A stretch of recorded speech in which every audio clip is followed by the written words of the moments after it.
Genesis 17. The covenant of circumcision. When Abram was 99 years old, the Lord appeared to him and said, I am God Almighty, walk before me faithfully and be blameless. Then I will make my covenant between me and you and will greatly increase your numbers. Abram fell face down, and God said to him, As for me, this is my covenant with you, you will be the father of many nations. No longer will you be called Abram, your name will be Abraham, for I have made you a father of many nations. I will make you very fruitful, I will make nations of you, and kings will come from you. I will establish my covenant as an everlasting covenant between me and you and your descendants after you for the generations to come, to be your God and the God of your descendants after you.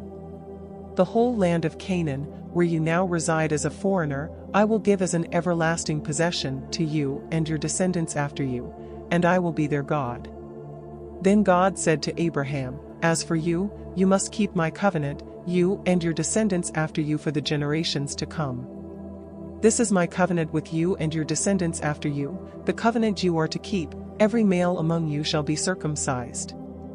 You are to undergo circumcision, and it will be the sign of the covenant between me and you. For the generations to come, every male among you who is 8 days old must be circumcised, including those born in your household or bought with money from a foreigner, those who are not your offspring. Whether born in your household or bought with your money, they must be circumcised. My covenant in your flesh is to be an everlasting covenant.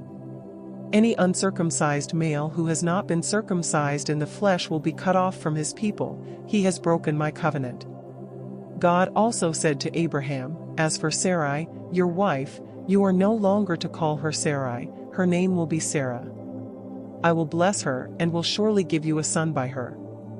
I will bless her so that she will be the mother of nations, kings of peoples will come from her.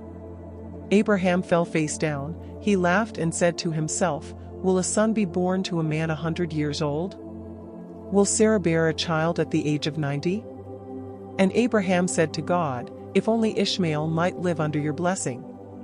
Then God said, Yes, but your wife Sarah will bear you a son, and you will call him Isaac.